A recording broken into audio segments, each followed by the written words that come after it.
If you have a single dollar invested in the stock market right now, you are in immediate danger. Not the usual danger, not the comfortable, oh, the market is down today kind of danger. This is the kind of danger that keeps billionaire fund managers awake at 3 a.m., staring at their phones, watching their empires crumble in real time. The rules of the game didn't just change. The game board was just flipped over, set on fire, and thrown out the window. Donald Trump has officially confirmed that Jerome Powell is out. That part was expected. We saw it coming from a mile away, but the man replacing him. That is the nightmare scenario for Wall Street that nobody wanted to speak out loud. As soon as the name dropped, stocks started dumping. Not a gentle slide, a violent, gut-wrenching plunge that made seasoned traders physically sick. Gold and silver, the so-called safe havens that everyone runs to when the world is ending, just took a historic nosedive. The era of easy money, the decade-long party where everyone got rich just by showing up, is dead. And the great collapse everyone feared might have just been triggered by the one person nobody expected to trigger it. You need to understand exactly what just happened because your portfolio, your retirement account, your kid's college fund, everything you've worked for is sitting in the crosshairs right now. We have to look at the chaos. Usually chaos creates opportunity. Usually when the market panics, smart money swoops in and makes a fortune. But this time, something feels different. This time, the fear isn't irrational. This time, Wall Street might actually be right to be terrified. Trump's new pick for the Federal Reserve is a man named Kevin Warsh. You might not know his name yet, but trust me, Wall Street knows it. They know it, they fear it, and they are already repositioning their portfolios because of it. Here's why this man is more dangerous to your investments than any market crash you've ever lived through. Go back in time to 2008, the great financial crisis. The world was falling apart. Banks were collapsing like dominoes. Lehman Brothers, Bear Stearns, giant institutions that had existed for over a century were vanishing overnight. The Federal Reserve was panic printing money to stop the bleeding. They were handing out bailouts like candy on Halloween. Trillions of dollars were being created out of thin air and pumped into the system. Kevin Warsh was there. He was a Federal Reserve governor sitting in the room where the most powerful financial decisions in human history were being made. But while everyone else was trying to flood the system with cash to save the day, while Bernanke and Geithner and Paulson were all screaming, print more, print faster, Kevin Warsh was the guy in the corner shaking his head. He hated the bailouts. He wasn't just uncomfortable with them. He actively fought against them.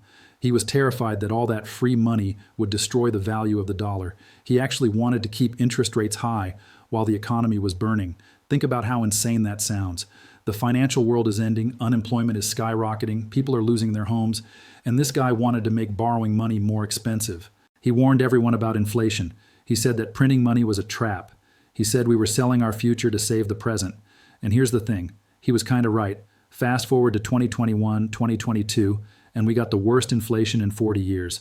The thing Warsh warned about in 2008 actually happened. But by then, everyone had forgotten his warnings. Think about that for a second. In the middle of a crisis when everyone was begging for help, he wanted to take the hard road. He wanted short-term pain for long-term stability. That tells you everything about how he thinks. Fast forward a few years to 2011. The economy is still struggling. The housing market is still a disaster. The Federal Reserve decides to launch another round of quantitative easing. That's just a fancy term for printing money. They decide to print another $600 billion to help prop up the housing market and boost the economy. Kevin Warsh fought it. He didn't just vote against it, he fought it hard. He wrote dissenting opinions. He called the benefits small and the risks massive. He said we were creating dangerous bubbles. He said we were making the rich richer while destroying the savings of ordinary Americans. When he realized he couldn't stop the money printer, he didn't just complain. He didn't just go along with it and collect his paycheck. He quit. He resigned from one of the most powerful positions in global finance. That tells you everything you need to know about his character. He is a man who would rather see stock prices fall and the economy slow down than risk destroying the currency. He is a man of principle, even when those principles hurt. Most Fed chairs want to be liked. They want to be the hero. They want the stock market to go up so everyone thinks they're doing a great job. They want you to feel rich, even if it's an illusion. Kevin Warsh does not care. He would rather be right than popular. He would rather save the dollar than save your portfolio. Even recently, in 2022, when inflation was raging and the Fed was finally raising rates after being way too slow, Warsh came out swinging. He gave interviews blasting the Federal Reserve. He said they waited way too long to raise rates. He said they lost all credibility. He said they had broken the trust of the American people by lying about inflation being transitory. He believes that quantitative easing, which is just a fancy word for printing money, is evil. He thinks it creates bubbles. He thinks it makes rich people richer and hurts normal people. He thinks it's a drug that feels good in the moment but destroys you over time. His entire philosophy can be summed up in one sentence: higher rates, slower growth, stronger dollar, no matter the cost. This is the exact opposite of what the market was betting on. This is the opposite of what every investor expected when Trump won the election. Wall Street had a script for 2025 and 2026. The script was simple, clean, and profitable. Here's how it was supposed to go. Trump gets elected. Trump, being Trump, bullies the Federal Reserve. He goes on TV, he sends tweets, he publicly humiliates Jerome Powell until Powell has no choice but to resign. Trump installs a loyalist, someone who will do exactly what he says. Interest rates go to zero. The money printer goes brrr. Stocks go to the moon. Real estate goes to the moon. Crypto goes to the moon. We all get rich. That was the plan. Hedge funds bet billions on that plan. Retail investors poured their life savings into stocks based on that plan. The entire market was positioned for the party to continue forever. But this appointment, this Kevin Warsh bombshell, this is a plot twist nobody saw coming. It's what we call the Trump paradox, and it's about to break a lot of people. For the last year, Trump has been promising lower interest rates. He's been on stage at rallies yelling at Jerome Powell for not cutting rates faster. He said Powell was ruining the economy. He said Powell was a bigger threat than China. He promised that when he got back into office, rates would drop and America would boom again. Everyone invested with the mindset that the party would never end. We thought we were going to inflate our way out of debt. We thought a Big Mac would eventually cost $100, but our Apple stock would be worth millions, so who cares? We thought the dollar would get weaker, our debts would get easier to pay, and asset prices would go to infinity. That dream is dead. That beautiful, comfortable, get-rich-slow dream just got murdered. Kevin Warsh is expected to come in and do the unthinkable. He is going to crash the economy to save the US dollar. He is going to turn off the money tap. He wants to shrink the Fed's balance sheet. He wants to raise rates or at least keep them higher for longer. He wants to stop the United States from becoming a banana republic with worthless currency. Just 1 month before the election, someone asked Warsh what he would do if he got the job. His answer was chilling for investors. He said, and I quote, "Policies that are good for stockholders are bad for people living paycheck to paycheck. We are enriching the wealthy at the expense of everyday Americans." Read between the lines. He is saying, I am going to hurt the stock market to help the working class. He is willing to pop the bubble. He is willing to let asset prices fall if it means the dollar stays strong and inflation stays low. The market hates uncertainty, but this isn't uncertainty. This is a promise of pain. But here's where the story gets really weird.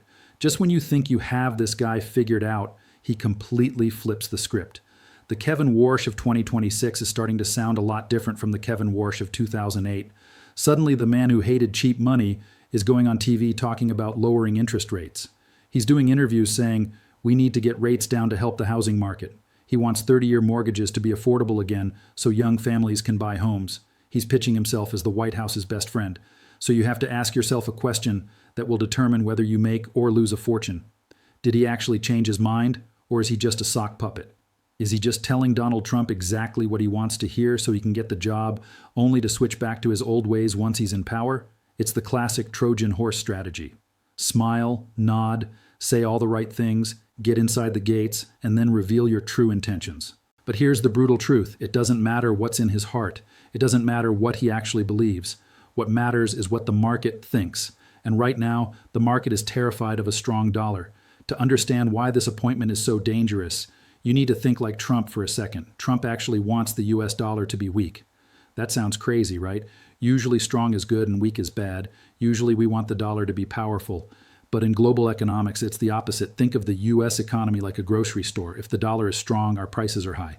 Other countries look at our goods, our cars, our corn, our technology, our Boeing jets, and they say, too expensive. I'm buying from China, I'm buying from Europe. But if the dollar is weak, we become the discount aisle. Our stuff gets cheap for the rest of the world. They buy more American products. Our factories get busy. Our workers get hired. Our companies make more profit. Stocks go up. And here's the magic trick. The government's massive mountain of debt, all $36 trillion of it, becomes easier to pay off because we're paying it back with cheaper dollars. Trump wants a weak dollar to win the trade war. He wants American exports to flood the world. He wants to bring manufacturing back. That's his entire economic strategy. But Kevin Warsh, his entire career has been about protecting the dollar's value. He is the strong dollar guy. He is the sound money guy.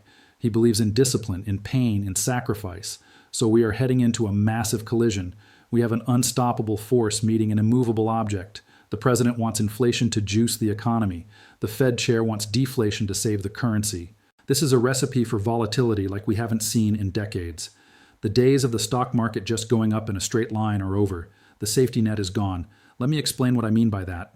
For the last 10 years, maybe even 15 years, investors had a simple rule: buy the dip, always buy the dip. Why? Because the Fed will save us. Every time the market started to fall, the Federal Reserve would step in. They'd cut rates. They'd print money. They'd do whatever it took to prop up asset prices. It was called the Fed put. It was like having insurance on your portfolio. You knew that if things got really bad, Daddy Fed would come save you. That rule is dead. The Fed is not coming to save you. In fact, the Fed might be the one pushing you off the cliff. This puts you in a very dangerous position, but also a very profitable one if you know what you're doing. We are entering what I call the financial kill zone. Whether Warsh obeys Trump or goes rogue, whether he cuts rates or raises them, whether he prints money or destroys it, the outcome is chaos. And in chaos, you can make a fortune or you can lose everything. The difference between those two outcomes is preparation. Before we talk about the offensive strategy, how to actually make money from this collapse, we need to talk about defense. You cannot attack if you're bleeding to death. You cannot take advantage of opportunities if you don't even know where your money is right now. When the global economy gets unpredictable, the only thing you can control is your personal economy. If you don't know exactly where your money is going right now, if you don't have a command center for your finances, you are walking blind into a minefield. That's why I use Rocket Money, and this isn't just an ad, this is a shield. I've used Rocket Money every single day for years. It's the command center for my net worth. It pulls all my accounts into one screen so I can see the damage in real time. Most people are losing money and they don't even know it. I call them vampire expenses. They're sucking your blood while you sleep, subscriptions you forgot about, services that auto-renewed, prices that jumped 50% and you never noticed.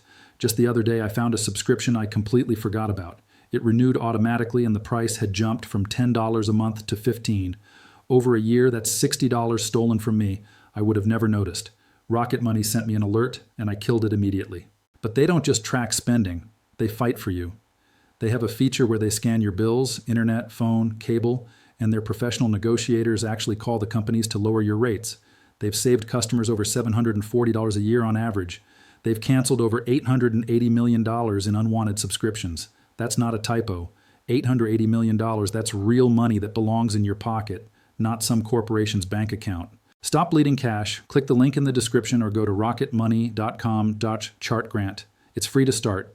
Do it before you finish this script. Seriously, pause right now and do it.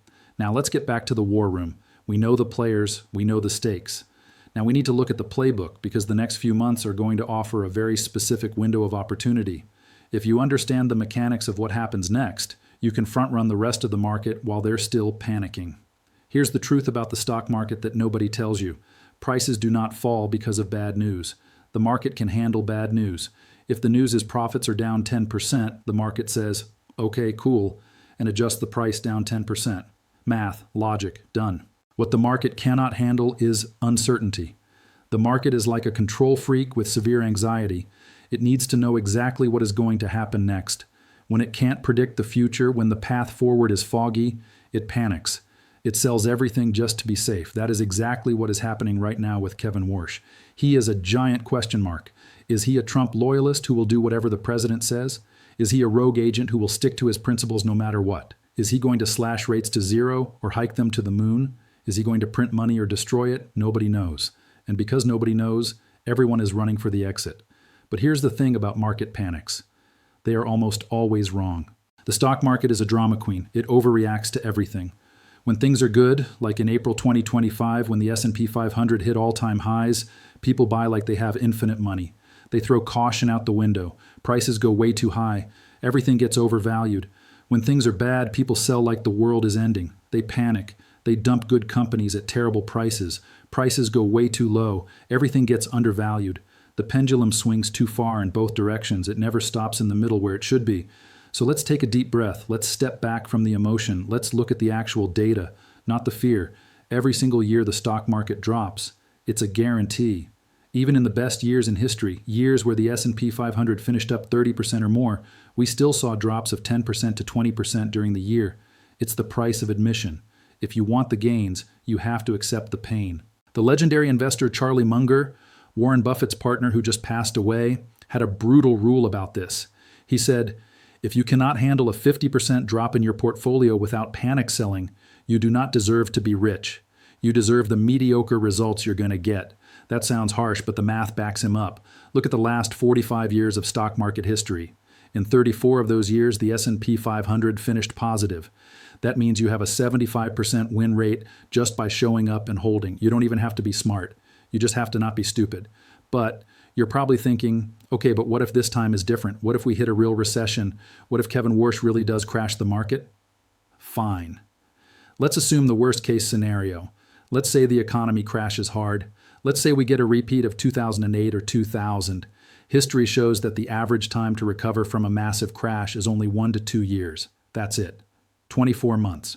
If you're investing for the long term, if you're not planning to touch that money for 10 or 20 years, 2 years is the blink of an eye. It's nothing. It's a rounding error in your lifetime. Most people try to be smart. They try to time the market. They sell now, hoping to buy back in when it's cheaper. That is a losing game. You have to be right twice. You have to know when to sell, and you have to know when to buy. Nobody gets that right consistently, not even the professionals. So how do you actually make money in 2026? What is the secret strategy to turn this chaos into a fortune? The answer is going to sound stupidly simple, but it is the hardest thing in the world to actually do. I want you to imagine you're walking into an Apple store. You want the new iPhone. Yesterday, it was $1,000. Today, you walk in and Tim Cook is standing there wearing his black turtleneck. He says, "Hey, we're having a panic sale.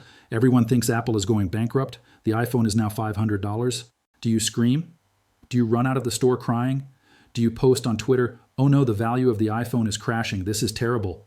No, you take out your wallet. You buy 2. You tell your friends. You celebrate because you just got an amazing deal. So why do you do the exact opposite with stocks? When Amazon or Google or Microsoft goes on sale for 50% off, people don't celebrate. They panic. They think something is broken. They think the company is dying. They sell at the bottom and lock in their losses. The only difference between the iPhone and the stock is your psychology.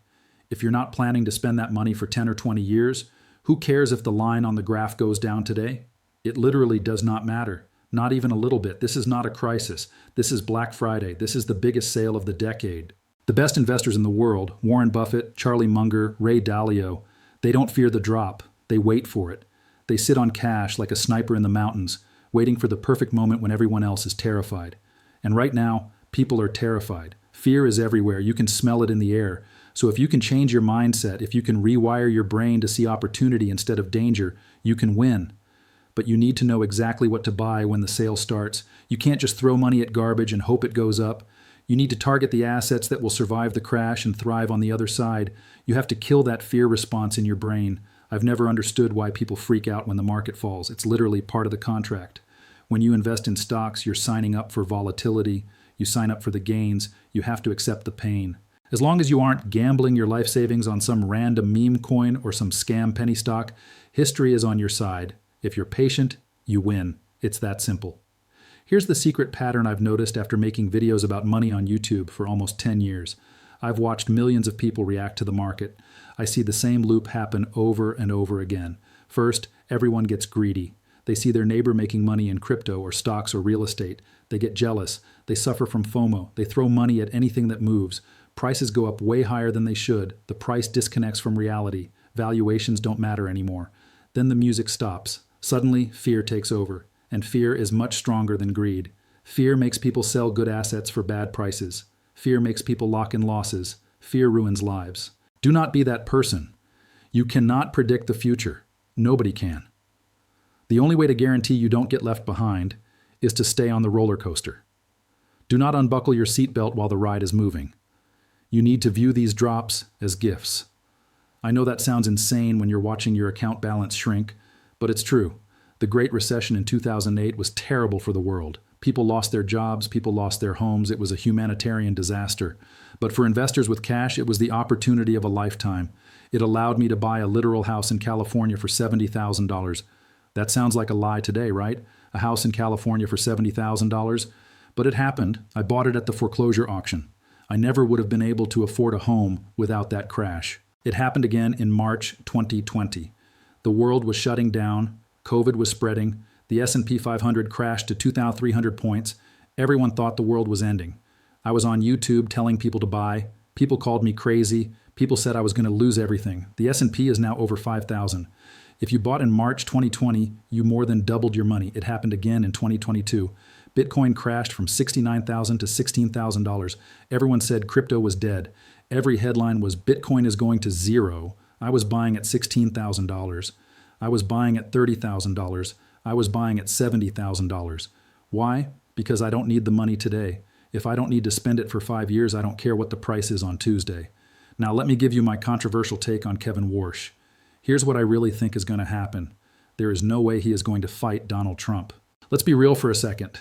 Trump is the boss. Trump fired the last guy, figuratively speaking, because Jerome Powell didn't lower rates fast enough. Do you really think Trump would hire a new guy who is going to do the exact opposite of what he wants? No chance. Zero chance. They might use different words. They might have different economic philosophies on paper, but they have the same goal. Trump wants the market up. Trump wants the economy booming. Warsh wants the job. Warsh wants power. They're aligned. Warsh is going to talk tough about the dollar. He's going to talk about discipline and responsibility. But when push comes to shove, when Trump is screaming at him to cut rates, he's going to cave. They all do. But I have to give you a warning, a big one. Kevin Warsh is not a prophet.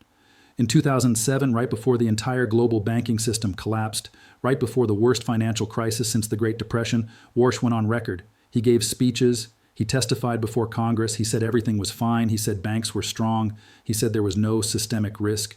He was dead wrong, catastrophically wrong, and the world paid the price. So anything can happen. The experts can be wrong. The president can be wrong. The charts can be wrong. The talking heads on TV can be wrong. That's why the only safety net you have is time. If you hold good assets for 20 years, none of this noise matters. The Kevin Warsh drama, the Trump tweets, the market crashes, they all become tiny blips on a chart that goes up and to the right. But knowing when to buy is only half the battle. You need to know what to buy. If Warsh does screw up, if we do enter a lost decade where stocks go nowhere, if we get stagflation or deflation or some other nightmare scenario, there is one specific asset class that has historically made investors rich while everyone else stays poor.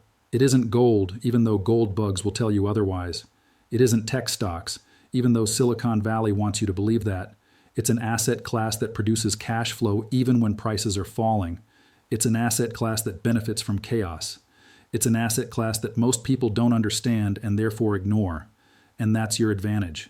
The market is about to hand you the opportunity of a lifetime. The question is, will you be ready to take it?